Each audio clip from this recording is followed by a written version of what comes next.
Hello and welcome back. This story is called Dabi Robs You. Before we get into this, please leave a like and subscribe if you enjoy my content. I also take requests, so make sure to ring the notification bell so you don't miss a future video. Anyways, let's start. You work at a gas station down the road from your apartment. You were a normal person, you had no quirk, no family, and no love life. You occasionally had men flirt with you, but you weren't ever interested.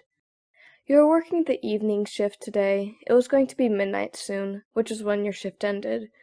You were so bored and tired, you didn't hear the door ring when a hooded person came in. They went to the back of the store looking around. They were looking at the cameras. There was one at the front and two in the back. He then grabbed a bag of chips and a water as he headed to the register.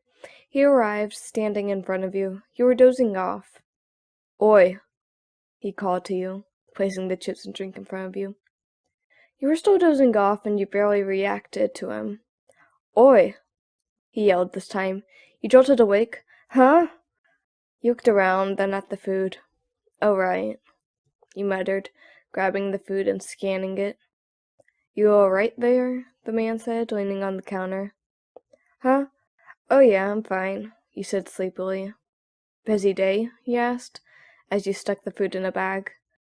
"No, not really," you admitted. "The most exciting thing that happened was the toilet getting clogged," you said, smiling slightly, handing him the bag. "All right, that'll be $3.42, please," he said. "Okay, but first, how about you take the cash out of the register," he said, lifting his hand up, a small flame coming up. "You said your day was boring. How about we make it more entertaining," he said, leaning close to you. "Oh, come on, man. I just want to go home and sleep," you whined, placing your head on your hands, laying on the counter slightly.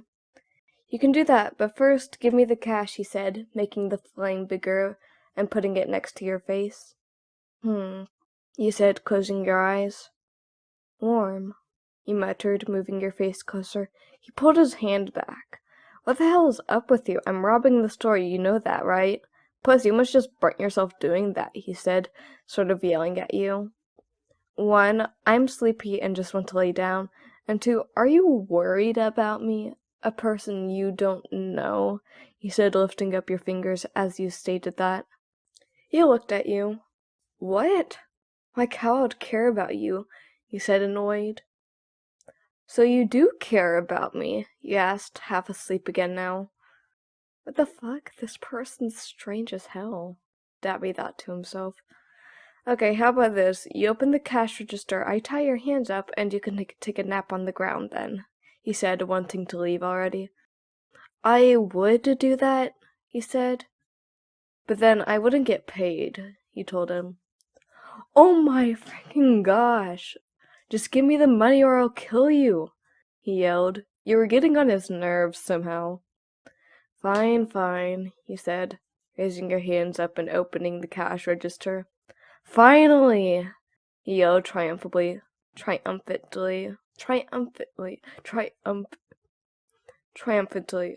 That took so long. He hopped over the counter. "Sit there," he said, pointing to the ground next to him. "But why?" you asked, leaning against the wall. "So you won't do anything, and speaking of that, what's your quirk?" he said, grabbing your hands and tying them up. "Quirk? Oh, I don't have a quirk," you told him. He looked at you. His eyes became soft for a second, then back hard quickly as he pushed you into a sitting position on the ground. "So that's why you work here," he said quickly, stuffing the money in a bag. "I guess," he said, dozing off again. "Why the hell are you so damn sleepy?" he said, turning to you and crouching down. "I work overtime, man, and the hours here are ridiculous," you said, raising your arms up lazily as Dabi tied your feet together. "Well, don't you have like a family business? That's how most people end up here," he said, standing back and grabbing the bag of money. "Nah, my family kicked me out a long time ago and disowned me," he said, sitting on the ground, not as sleepy as before. He looked at you. "What's your name?" he asked you, while tying the bags up so the money wouldn't fall out. Hmm? It's Ryan. Why you ask? Plan on setting a hitman on me? He grinned a little, thinking of a movie you watched earlier. Nah, just wanted to see who this tired snail is, he said, grinning. Snail? You asked. You woke up a bit more from that weird comment. Yep, you're slow and sluggish, but I guess I should call you a slug instead then, he said, kneeling down and lifting your chin up. I guess. Oh, what's your name? You asked him. He crouched there for a minute, looking off. Call me Dabi, he said, finally standing up. Wait a minute. Shit. The police. You little shit, you called them, didn't you? He hissed, angry with you. I don't know, maybe. I may have accidentally hit the button behind the desk when you told me to give you the cash. You grinned at him. He looked at you furious, but grinned as well. You sneaky slug, he said, placing the bags down and crouching down. I'll have to use you as a hostage then, won't I? He grinned, picking you up and throwing you over his shoulder. Ow, dude. That hurts, you said as he walked to the doors. Yeah, but you brought this upon yourself, he said, stopping in front of the door. Whatever, you said as he stopped at the doors. Oi, heroes, pigs, or whoever showed up and decided to mess with me. If you want this poor, innocent person to live, you will let me go, he continued to yell, pushing you down in front of him. Nah, don't listen to him, just shoot, you yelled out. He placed his hand over your mouth. What the hell are you doing? Do you have a death wish or something? He whispered in your ear. Maybe not, he said, grinning, looking up at him. Let the hostage go, you heard the police yell in a microphone. Then you better let me leave, or else this cutie might get a little burnt, he said, with a flame in his hand. We can't let you do that. Come out with your hands up, and no one will get hurt, they yelled back. He walked back into the store, dragging you by the collar. Hey, what are you? You managed to say that before he put tape over your mouth. Can't be having you causing me more trouble, can I? He said, patting your cheek. You groaned as you walked back to the door, yelling with the cops as they tried to negotiate with him. He was distracted, so you decided you might as well try to escape.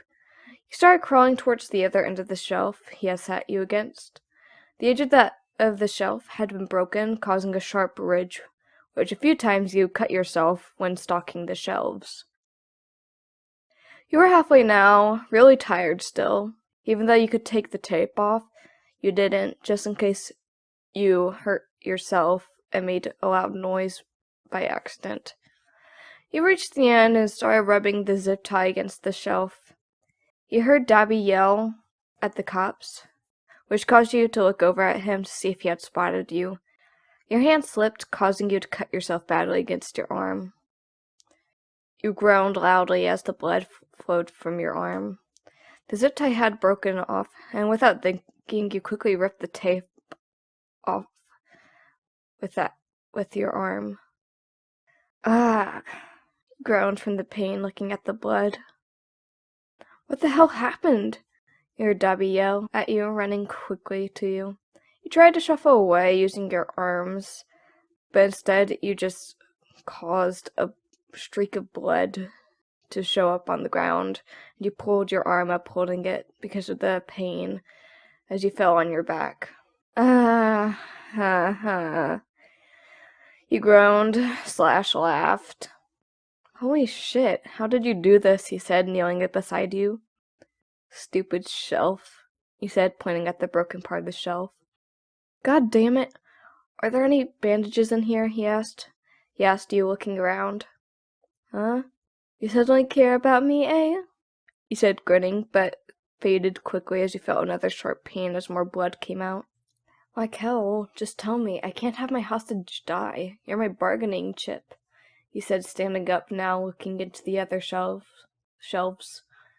There's bandages under the counter, you groaned again. Your arm hurt so bad, and you were becoming slightly dizzy. He ran to the counter. He came back quickly and started bandaging your arm up. Ow, you winced as he wrapped it quickly. Ah, shut up, you baby, he said, finishing up. Whatever, you said, waving your hand at him. Hey, you good? He asked, sitting you up slightly. I'm dizzy as hell, Dabs, he said. Dabs? You little shit. Still making jokes while you're bleeding out, huh? Said. You just smiled at him. Let's get out of here, he said, picking you up, bridal style, and heading out the back door, making sure none of the police saw you. Wait, what? Where are you taking me? You questioned him, still dizzy, looking at his chest so you didn't have to look at the world doubling up. We are getting help, and where we are going doesn't concern you, he said, quickly walking down multiple alleys. You stared at his face. It looked hard and mean, but you could see in his eyes he was worried about you. Dabi, you said, leaning against his chest now. He stopped. Yes, he said. Can I sleep now? You asked him. No, he said, grinning, finding it quite funny, remembering how he kept on dozing off as he tried to rob you. You have to wait a little bit longer after we get you fixed up. So you do care? You asked him, looking at him again. No, I don't, he said, looking up at the sky. Why you lying? You said, grinning at him as he looked back at you. His eyes squinted in annoyance. He looked back up in front of him. Kurogiri, you said. Then a portal showed up in front of you both. Whoa, you said, looking at the portal. He looked down at you, smiling at your face that was filled with wonder. Let's get you fixed up now, he said, walking into the portal as you came through the other side to see a tall man made out of smoke like fire in front of you. Make a portal to the infirmary, he ordered. The tall man bowed slightly and made a portal next to him. Dabi walked into the portal, but before you went all the way through, he said thank you to the man Dabi called Kurogiri. You both went through the portal and Dabi placed you on a hospital bed. Lay down, Dabi told you. Why? You asked, teasing him. Not this shit again, he said, pulling his hair. You were literally trying to fall asleep as I was robbing you, he yelled. You started laughing uncontrollably, laying back on the bed from how hard you were laughing. Dabi just stared at you, slightly grinning. As you calmed down, you tried to sit back up again, but Dabi pushed you down. Hey, let me up, you yelled. Nah, he said, grinning at you, struggling to get out from under his grip. You tried to kick him, but you forgot your feet were still tied and ultimately failed. Shit, he said, laying your head back, tired from struggling. This time Dabi laughed at you from your weak kick. He collapsed, laying on top of you, laughing. Hey, get off, you yelled at him, trying to push him off you. Why the hell are you so heavy, you said, panting already from trying to lift him off you. He stopped laughing and looked at you, putting his head on his hands. Just go to sleep so I can stitch your wound without you crying from the pain, you baby, he said while still laying on you. No, you said, trying to stay awake. But his body was warm and like a blanket for you, making you sleepy with all the hours that you had been working that day as well. Just go to sleep, he whispered. You prick, he said as he passed out from exhaustion. The next morning you sat up, rubbing your eyes. Ugh, you said, stretching out your arms. You realized your feet were now free. You thought, then looking at your arm, there were some fresh white bandages, and you could see a spot where some blood had came through. Hey there, snail. You looked up, seeing Dabi staring at you. How are you feeling? He asked, leaning against the wall. Tired, you said. Dabi widened his eyes. Seriously? You slept for like 20 hours, he said. I mean, I'm not as tired as before, and I do feel better, but yes, I'm still tired. He smiled. Whatever, he said, walking over to you. Anyways, time to deal with you, he said, standing you up. Huh? What do you mean? You asked him. Well, I don't feel like killing anyone else. And you have a life to live, and I don't need you anymore. So, he started. Kurogiri, he said. A portal showed up behind you. I'm sending you to the police station. don't tell them anything about what I did," he said, serious. "But you can talk about how I robbed you. Oh, also just say one of the villains kidnapped you, but found you useless, so they threw you through the portal," he said, as he looked down slightly. "And hey, I will meet you again, alright?" he said, smiling. "Wait, what?" you said. Then Dabi shoved you through the portal. You landed inside the police station on your side. "Ah," you said as you landed. The portal closed and you were left inside the police station. They recognized you and remembered that you were taken hostage, and after they interrogated you, they let you go. You went back to your normal, everyday life you had before, and your wound healed. But it wasn't as boring as before. Occasionally, while you walked back home, Dabi would grab and pull you into an alley, and you two would hang out and mess with each other. Sometimes he would break into your home just to hang out when he was bored. After a couple months, you both decided to start dating. And no matter how tired you may be, or how annoying Dabi could be, you both had an entertaining life. Thank you for listening, and I hope you enjoyed this video. Please don't forget to like and subscribe for more, and ring the notification bell so you don't miss a future story.